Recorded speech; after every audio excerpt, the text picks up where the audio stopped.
This video is brought to you by Ghost Venom. Enjoy.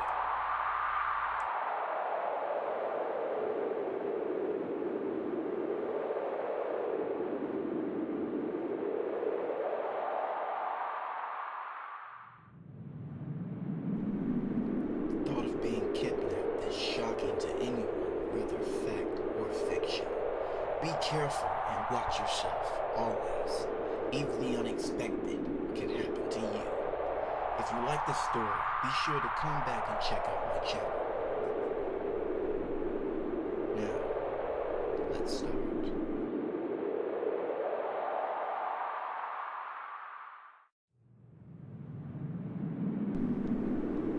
It was a Saturday afternoon of August 8th, 1998. At the time, I was 7 years of age. I can almost remember it as if it was yesterday. On this day, it was a beautiful afternoon with warm weather. I even had a clear view of the rising moon near the open screen door, which was by the living room. There was a warning on the television of a thunderstorm forecast. Seconds after that, just like clockwork, the power to the lights along with everything else went out. And just like that, we were sitting in total darkness. "What a pain," my bro said. He got up and walked toward the screen. I have an older brother. He is 10 years older than me. I got up after him and stepped outside, seeing that the clouds was a bit dark, though it was still nice outside. After we sat down, a sudden rushing breeze hit us, making both of us just sit back and relax. You could still hear the birds chirping while cars passed by. My brother leaned back next to me and we sat on our porch enjoying the weather. Then he went into his pocket, pulling something out. We lived with our mother. At the time, she was off running errands, so my brother was in charge. Our mother was a responsible member of the community group of the neighborhood park district that decided on community activities if the day was nice enough, that is. The neighborhood we lived in was very calm and relaxed. Common small houses, clean streets, and many people who smile as they walk past when we greet. There was always kids playing outside. Most I knew. We even played outside often. There were really no problems here. Crime rate was low. There was only a few shops nearby, while we lived next to a forest that was connected with the community, which was building a park within it. Moving on. What he had pulled out earlier was his Game Boy. He was playing Sonic the Hedgehog game. You know, the one where you collect rings, and yeah, that's right, a Game Boy. It was a red one too. I'm sure most kids these days would call something like that an ancient artifact, since this was even before the PSP, aka PlayStation Portable from Sony. At the time, my brother was a gamer. He would be on it whenever he got the chance. He always responds to anyone that speaks to him. However, don't try to make conversation if the Game Boy is out. He will automatically zone out and go to his own world, as if he was teleported. Well, while we were sitting on the porch, an ice cream truck was driving nearby. It rang with a cheerful sound, playing the casual ice cream music that sounded like Pop Goes the Weasel. Then it went and parked over across the street in view of us and other people. My brother turns. He looks right at me, knowing what I would say. He takes a deep breath, reaches into his pocket, and hands me a few bucks. He then said for me to get him a double scoop of one of the new Oreo sundae flavors that had just came out last week. It was a sale going on for it, since it was a new product that was just added, so the price was half off on the second purchase. I had no problems walking up to the truck, and just because my bro zoned out, he would always watch my back.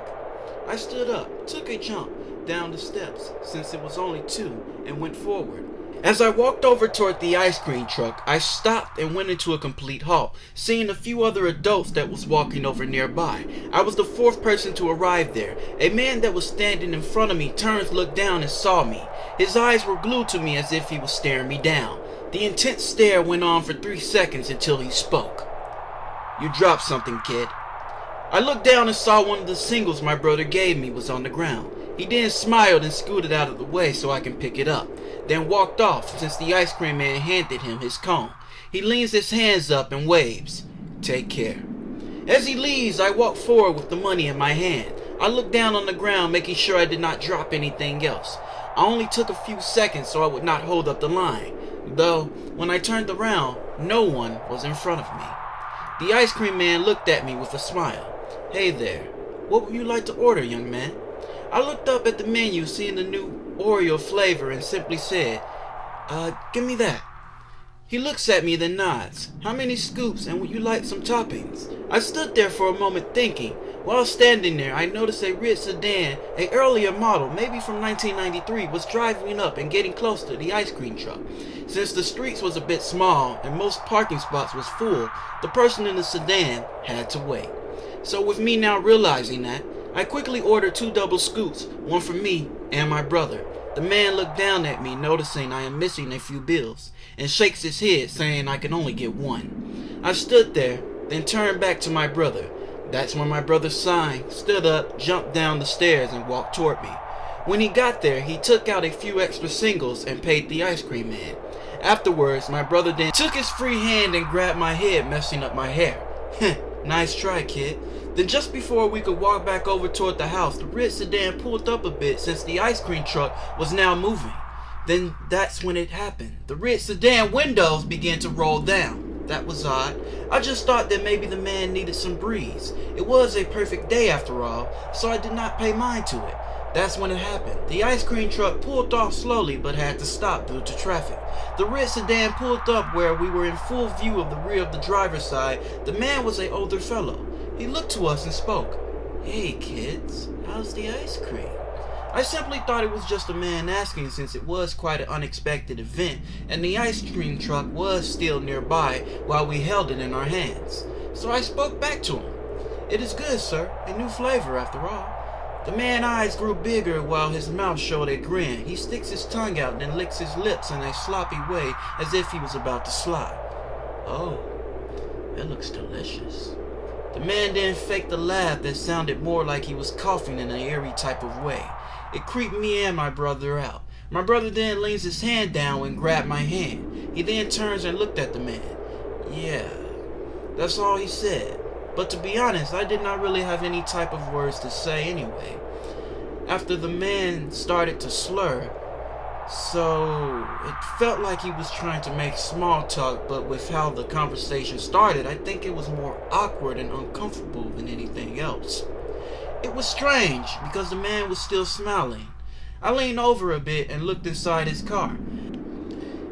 When I was looking inside, there was plastic covering the seats, back and front, and a baseball with a bat on the front seat.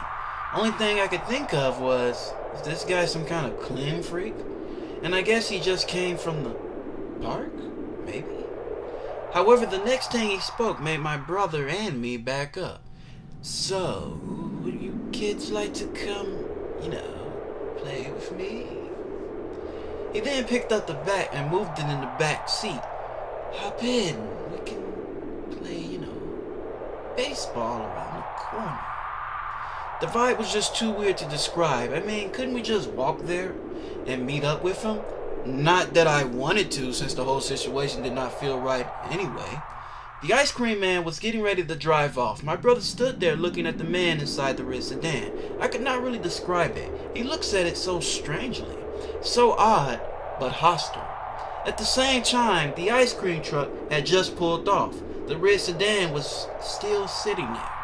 We both stood in the street, inches away from the red sedan. When I leaned my head up to look and see, his eyes was dark brown. He was pale and bald with a large beard. His eyes glared down at me for a moment. I was stuck in an intense stare. My brother gripped my hand harder, yet spoke no words. The man just watched me while his car was running. Then he cut it off and looked at my brother. My brother must have glared at him, and the man must have realized that my brother knew his intentions, because right after he did, the man turned away and spoke, "Never mind." Then he begins to slowly drive past us after he turned his car back on. When he drive past, his eyes glued right back to me with that creepy smile. What's with that guy? My brother kept his eyes on the man until his car was halfway down the street. My brother then backs up, pulls me back over to the porch. I watched confused, unsure what type of situation this was and a bit scared. We both looked over to see that the car had stopped only a few houses away, then starts to drive away. My brother walks up the stairs while looking back at me. Let's finish the ice cream on the inside instead. I sighed a bit, still enjoying the weather, and wanted to stay out a little longer, but that man gave out bad vibes. I did not really scare easy, but I did trust my brother. As I looked up toward my brother's face, he looked very concerned, yet alert.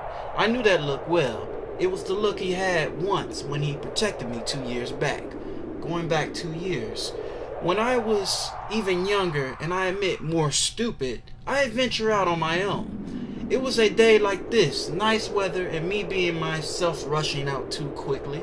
The park within the forest was being built, so it was more of an open field with land, as far as half of a football field, which means I could run as far as I want. For a moment I was with my brother until he stopped paying attention to me for a second. And well, you guessed it, I went deeper inside the forest near the park and got myself lost. At first it was not a problem since I would go back the way I came. Well, that's what I thought. Then moments later, a wild dog had walked up to me. I somehow managed to get away from the family and now had a dog that was staring at me. Its eyes were blood red while the mouth was drooling. It hunched its back in an attack position. It looked as if it had not eaten in days. It grips the soil of the ground hard, showing its claws and lifting, while the back legs were scratching the ground, making a sound as if it was digging. It was preparing to pounce on me. Me, its prey. I swear, this very moment felt like I was part of the Resident Evil saga, only it was not dead, and if one of us was going to be, we would not be moving. Just when I thought I was a goner, my brother came in screaming like a crazy wild man, scaring the poor dog off for a moment. It was a miracle in that epic time limit. He must have just found me somehow. Even though that same day he had his game stuck in his face, he still went looking for me. The dog then came back out of nowhere, started barking, and looked at both of us. My brother was aside of me. He watched and paused for a second, thinking. It was huge, as if it was a wild boxer. My brother quickly picked me up and held me with both hands, then started running. Before the dog knew what was going on, we had a few feet away. The dog then began to run, chasing after us. I turned around and saw it looked even more terrifying, as its mouth was more open. It looked to be moving even faster, close to almost grabbing us. It nearly grabbed my brother when it smashed its jaw down to grab his shirt, but missed by an inch, because if it did, I don't know what would have happened afterwards. However, at that same time, we reached the park again, where there was a lot of kids and adults, along with other dogs around. The boxer, seeing the open field and new territory, backed up, then ran off elsewhere. We got away. My brother put me down. I was still shaking. He turned and looked back to make sure it was gone, still looking cautious, then turned to me and grabbed my head, stroking it. That same look I saw 2 years back from when we was with the dog for a short moment. I was looking at it again right now. Just when things started to get more strange, footsteps toward the sidewalk and a familiar face walked up. There he was, the man with dark brown eyes, pale and bald with a large beard. He looked down at me and gave out a creepy smile. I froze. Did he follow us? I was not really that scared since people always came by to say hi to us. Rather young or old, but from what we just talked about only moments ago, I felt uneasy about it, and my brother's expression was the same. The man smiles, looking down, waiting for a reply. My brother then steps down a few steps and grabs my hand, pulling me up while looking at the man. Can I help you? He lifts his head up to my brother and speaks. My, you're very respectful. My brother then knocks back. My parents always taught me to be respectful, even to strangers. He smirks. I see. Well, I was just passing by. I did not mean to scare you kids. My name is Tom. Your dad told me to stop by just for a hi and to meet you. I look at him. The first thought in my mind was, our dad split up with our mom back in '83 and never came to see us. My brother knew he was lying and just played it out. He looked at me and spoke. I will tell him you stopped by, alright? Tom starts to grin and steps a bit closer.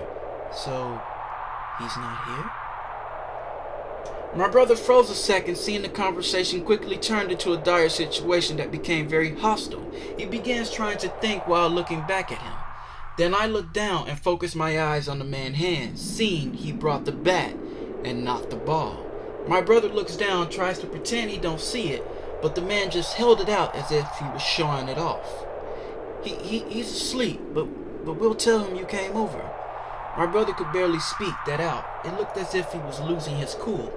Tom then spoke once more, bringing a chill down both me and my brother's spine, since he was forcing information out of us that could bring us into an even more dire and troublesome situation. "What about your mom, then?" I felt so cold and could not even move.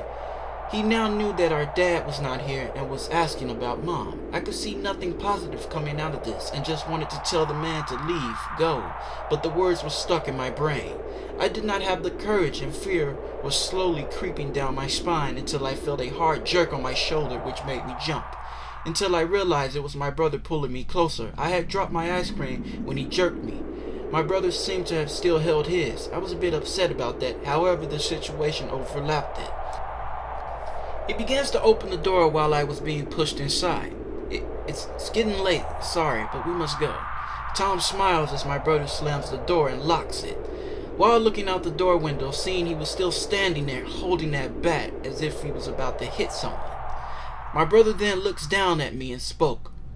"Find somewhere to hide." He was serious, so I pulled back looking around the room.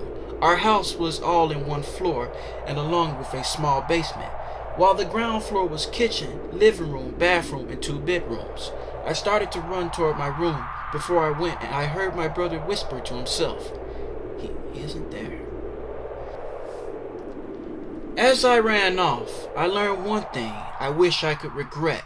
My brother should have not told me to hide alone, though with the situation I can understand and don't blame him. I began running to my room. I moved toward the door until I heard something falling, then a crash of something shattering. It sounded like something was being pushed while glass was being broken. I knew now he was inside. Daytime was about over. The moon had become the light. For the sky it was now night. I looked out the nearby window where it showed a visible view of the street outside. It was getting dark. The clouds was getting darker. It is about to rain as well. I can hear rain as it slowly drips for a moment. There was complete silence for a moment. I could not even hear my brother or where he went to. I was starting to get scared. You would think that this is some epic horror movie, because I sure did. These red flags on every corner at any moment. I felt like I was going insane. To make matters worse, the sound of footsteps began to move closer toward my room. One thing is, I would be able to see who it was if the lights was on, but the power outage was still out. So it was a good thing, but also a bad thing. I was afraid of the darkness, but today I was glad for it. Without wasting a second, I slammed the door shut and locked it. At that same time, the footsteps got louder until it was at the front door. Then suddenly time paused for a second. There was movement for a good 1 minute. It felt like hours had passed until my eyes widened when the door knob started to turn left and right. As I heard fingers grip and twist the handle harder, I began to hear someone painting and breathing heavy aggressively. It said in a low voice, "Come on now and play with me. Don't be like that." I was afraid, shocked, and even though I had ice cream, I was dehydrated. The room was hot and the tension was burning me.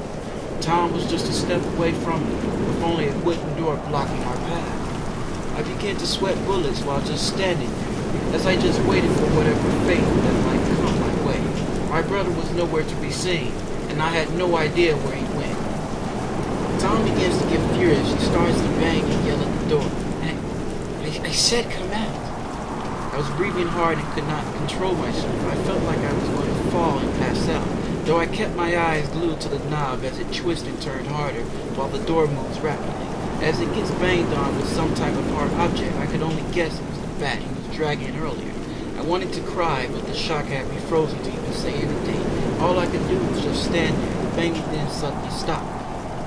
My legs were shaking. I fell to my knees relieved. I looked to the carpet of my floor and spoke to my head. Did he give up? I wish I had not said that, because at that very same moment, a small tactical knife came from the door hedges, slowly but surely unlocking the door. Tears flowed down my eyes.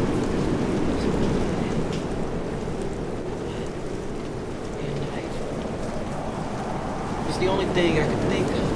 For that, I could have maybe grabbed it and fought off of it. The door slowly opened.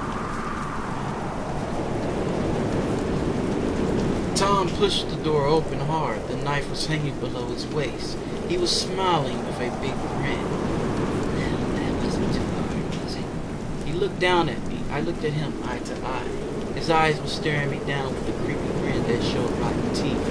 I lowered my head, looked at my carpet, watching my tears fall. Tom looks down. He grabs my shoulder and talks as if he was trying to comfort me. It's okay. I did not want to move. I said nothing. Then the knife pulled up. He hooked it over my neck, getting close to where it just touches my skin. I felt a small cut in my neck where a little blood came out.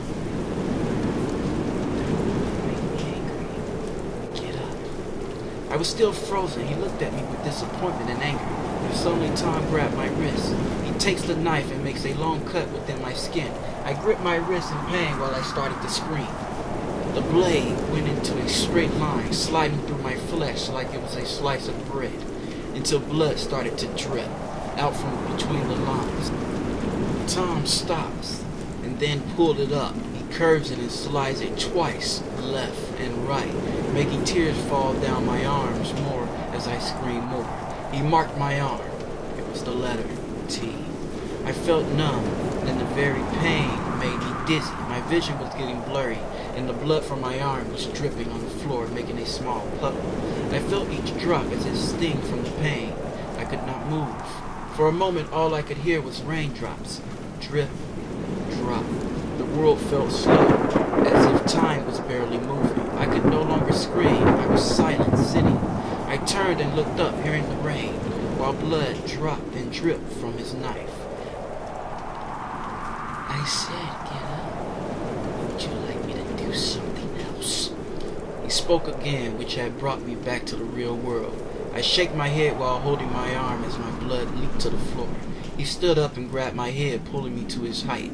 I felt my arm just limp down as if I did not even have the strength to fight back. I was a goner. It was over. Thoughts like this kept repeating in my head. Then just when I thought I could catch a break, he begins yanking and pulling me out of the room to the point where the pain just made me fall to the ground. Tom started to drag me as I felt lightheaded. My eyes shut. There was nothing else I could do. Time had stopped for me. My body could no longer move. I saw darkness, and then I blacked out. That is all I know what happened, and all I can remember. The moment I woke up, I was in a hospital bed. My mother was aside of me. I was confused, weak. I looked to my arm, seeing a wrap over it, and felt that beeping noise you hear from the hospitals that monitors your heart. What happened? That is the only words that I could muster out. My mother walked up next to me. She looks down at me, making sure I was okay, just like what mothers would do if they saw their child like this. Everything is fine. Now get some rest. I was not tired. Instead, I was more confused but relieved that I was alive or not in some other place. I looked around the room and did not see my brother. Mom, where's bro? She looked at me as if she had no words to say. Her head went down. She stood there for a few moments. Her eyes began to water as she took her hands, grabbed her head, and hid her face. What she said did not prepare me for what was next. He is dead. My eyes widened up since I had no idea what to say. She looked up at me. Your brother last conversation. When he heard you scream, he went to investigate. He saw you was getting dragged. He grabbed the bat the man came in with, and he hit it over the man's back, then tried to aim for his head. But he missed. The man grabbed the bat and dropped his knife. That's when your brother quickly grabbed the knife. He stabbed the man 10 times in his stomach until he started coughing up blood. That's when he grabbed you to pull you away. But the man pulled out a gun and shot your brother in the back close to his heart. Then the man died. Mom then said this with a chilling and shaking voice. She came in 30 minutes later only to see us both on the floor with a dead man. She called the cops and they brought us in. Bro told them what happened. They tried to save him, but he did not make it. That was 2 days ago. I just woke up. Once again, my bro saved my life. I just wish we had a better solution to solve what happened. Though, there is nothing we can do. It's been over 10 years now. I am getting ready for college and my life is getting better. Even so, I will never forget this event of nearly being taken.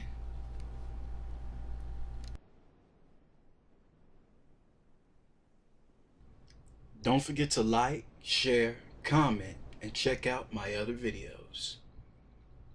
Ghost out.